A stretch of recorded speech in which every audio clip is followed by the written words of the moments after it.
Hat, sunglasses, Pepsi, notes, sources, thick skin, check. You already know. Let's go.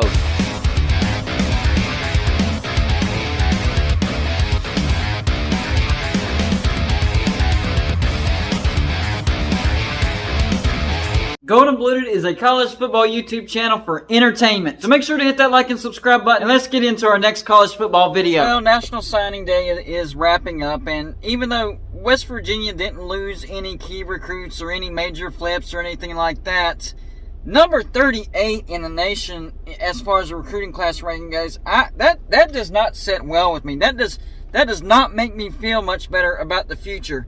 We do have some good recruits in there, but at one point, Neal Brown was recruiting in the high 20s, low 30s. 38, it looks like we're slipping. Oh, and if you want to compare to last year's recruiting class rankings, last year we were 35th. So, yeah, it's actually a little bit worse than last year's, not better. And is it just me? Is any other West Virginia fan sick of these stupid press conferences that Neal Brown holds? The stuff that he says gets on my nerves, like announcing that we have 2 openings on the offensive side of the ball as far as coaching goes, and one of them is the offensive coordinator. Yeah, you think Graham Harrell left West Virginia for Purdue, and we haven't hired anybody since.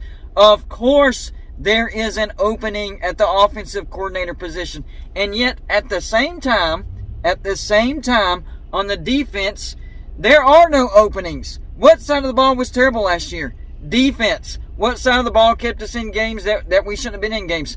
Offense. And I know we started slipping there towards the middle and end of the season, but that was because Neal Brown started meddling in the offense. First 4 games of the year, West Virginia was a top 25 offense.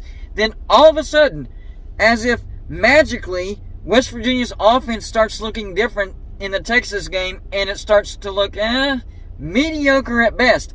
We were top 25 offense when it comes to first 4 games of the year, and yet we finished 60th.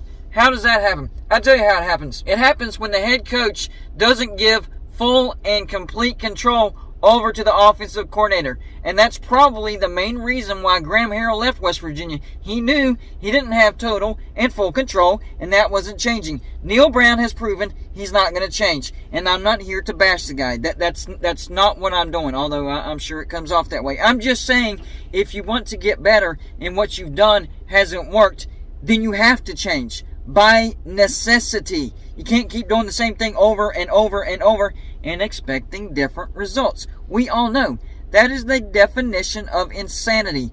Is West Virginia going insane? That's what it looks like, because we keep doing the same thing over and over and over and expecting different results. It's not going to happen. We have 5-7, 6-4, then 6-7, then 5-7. We're regressing. And I look at next year's schedule, we could be a 4-win team.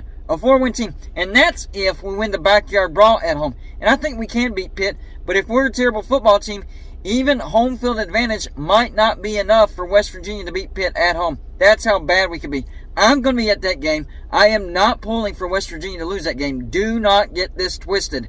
I hope West Virginia proves me completely wrong. I hope we go like at minimum 7-5, 8-4, 9-3, and then really blow me away 10-win season. That would be amazing. That's not happening though. I'm expecting a 4-win season and more depression. And will it finally be enough to move on from Neal Brown? Because all the excuses are gone. 2020, COVID. And we actually had a decent year that year, 6-4. And then the NIL. We all have to get used to NIL. Well, guess what? Everybody has to get used to the NIL, not just West Virginia. And then, we had transfer issues. And, the offensive coordinator didn't work out.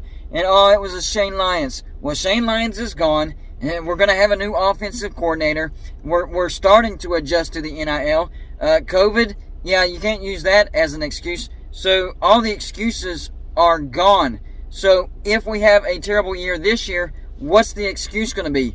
I don't know. I've ran out of excuses. And I was actually called a Neal Brown apologist because I did back him up in the offseason. I thought we went out and made some great moves on the offense. Got a new offensive coordinator, Graham Harrell, proven offensive coordinator. Top 20 offenses at USC. Graham Harrell has proven if you give him full and complete control, he can put out a top 20 offense. And that's what we were doing at the beginning of the year. We had a top 25 offense, close enough, right? So it just doesn't make sense. It's like the rationale of the coach is like, I know that works, but I still want to do it my way. Well, all the excuses are out the window, and you keep doing it your way, and we're going to keep failing. And the West Virginia fan base is different from other fan bases because, number one, we don't have a professional team in the state, so we live and die by West Virginia. Number two, we don't have 2 Power 5 universities in the state. Yes, there's Marshall, and they carry probably like 3 counties, something like that. But overall, West Virginia is the only show in town. So when West Virginia is bad, an entire state is depressed. And on top of that, West Virginia is top 15 when it comes to percentage of fan base that lives outside of the state of West Virginia. Even me, myself, I live outside of the state of West Virginia. So it's a big fan base, the entire state of West Virginia depressed, a large fan base depressed, and it's because we have stopped making good decisions. And I really like to hire Wren Baker. He's proven that he is pretty good at bringing in revenue for the football team, and he did state, I will give him this, he did state that West Virginia football is not meeting expectations. That needed to be said. It is time to quit with the butt kissing. It's time to stop with the excuses and all that stuff. It's time for results. It's time to do things different. It's time to say, hey, what we're doing is not working. We have to do something different. And if it's doing something different, Neal Brown, okay, let's do something different with Neal Brown. But we can't keep doing the same things with the same person. That has to stop. So if there isn't some personnel change on the defensive side of the ball in this offseason, major red flags. Expect a terrible defense next year if we don't see results or differences or firings on the defensive side of the ball. I am very worried about that because usually if you are going to make a change as far as a coaching position or management position, it's immediately after the season. And we haven't seen it. We haven't seen any switches, any firings, any demotions, any probation, whatever you want to call it, on the defensive side of the ball. So that is extremely worrisome. I am hoping that what we saw at the end of 2022 as far as the offensive side of the ball continues into 2023. What do I mean? I mean transitioning over to a spread RPO. We started to have success with that, and I've made many videos about this. Historically speaking, West Virginia has had success with the spread RPO. It doesn't matter who the coach was. The most success we had under Don Nehlen was when we ran the spread RPO. The most success that we had under Rich Rod was with the spread RPO. Bill Stewart, spread RPO. Even Dana Holgerson, who ran the air raid offense. The most success we had in a regular season was that one year with Skylar Howard in 2016 when we ran the spread RPO, 10-win season. That has to be West Virginia's identity. Oh, we're going to Blue Dude. College football has changed. You're not going to catch anybody by surprise. I know. That's not what we're trying to do. We're not trying to catch somebody by surprise. We have to play to our strengths. And the spread RPO is what plays to our strengths. We have Garrett Green and Nico Marco, both of them very capable of running the spread RPO. So let's get it done. Spread RPO. Let's run that. Changes need to be made. Defense, I don't know what to tell you. This zone handoff type of defense isn't working. What do I mean by that? We run a zone defense, and what happens is whenever a wide receiver is running a route, he gets into one-man zone, and once he starts to pass that guy's zone, he passes it off to the next guy. Stop doing that. We have got to start running more man-to-man. If you want to play zone with the safeties, that's fine.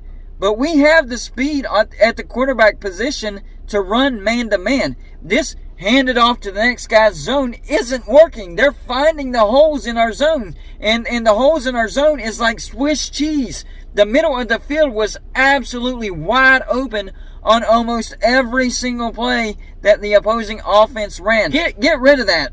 That is a terrible defense. Changes need to be made, and that's the first one. If we're not going to get rid of Neal Brown, even though I think that's a change we need to make, if we're not going to do that, and we're sticking with him, then we have got to start all over on defense. That type of defense is not working. It's terrible. Start running more man. 38th in the recruiting class, yes, that does not make me more encouraged than what I was. That doesn't help at all. In fact, it makes me worry even more. Man, as bad as this season was, what kind of a season are we going to see next year? I don't know. It's going to be a train wreck. So, I guess expect the clown to near pretty much all season long next year, because it looks like, as of right now, unless some drastic things change or we hit the jackpot in the transfer portal, expect the Clowntonier to make a ton of appearances next year. I don't like it just as much as you don't like it, although some people do enjoy it. I don't like doing it because that means West Virginia sucks. And a lot of people got disrespected whenever I did the cutting of the hats, whenever I had enough from last year's team. I tried to make it very, very clear that those two hats, number one, they were very, very, very old. I never wore them because they were that old. They were unwearable is what they were. Those hats were unwearable. But for whatever reason, I'm not allowed to get mad and show my frustration, and that was showing disrespect. And I did do an apology video and all that stuff, but I'm sorry, when I get angry, I get emotional, and I have to vent. I've gotten angry many, many times about West Virginia and done stuff like that. That was the first time I ever did it on camera, and I guess that's what made everybody mad, is because I actually did it on camera. So I have to deal with that as well. It's just not looking good in Morgantown when it comes to football. On the bright side, basketball is looking really, really good. I think we're an NCAA tournament team, perhaps a Sweet 16 team. Barely not ranked. I think if we beat Stony Brook, and we will, they're not a very good team, I do think that West Virginia gets ranked in basketball, which is something that West Virginia football can't say that they've done in 4 years. The entire 4 years that Neal Brown has been at West Virginia has not been ranked in the top 25, not in the AP poll, not in the coaches poll, not in the playoffs poll. Not one time. That's how bad it is right now. And honestly, I'm just sick of it. I'm not trying to bash anybody. I'm not trying to give our university a bad name. I'm just sick of it. Something has to be done. So y'all let me know in the comments section, do y'all think there's any hope, seeing that there's not been any changes on the defensive side of the ball? Graham Harrell has left. And our recruiting class ranking for 2023 so far is 38. Yeah, I'm not feeling it, guys. I'm not feeling it. But are you feeling it? Do you have hope for 2023? If so, let me know what gives you hope. Listen, I want to have hope. I'm not dead set on being negative. I want to have hope. So if you have actual hope for West Virginia as far as us having a better year than what we did last year, let me know why you have hope, so I can have hope as well, because I want to have hope. That's all I got for this show. Like and subscribe if you haven't already, and I'll see you on my next show.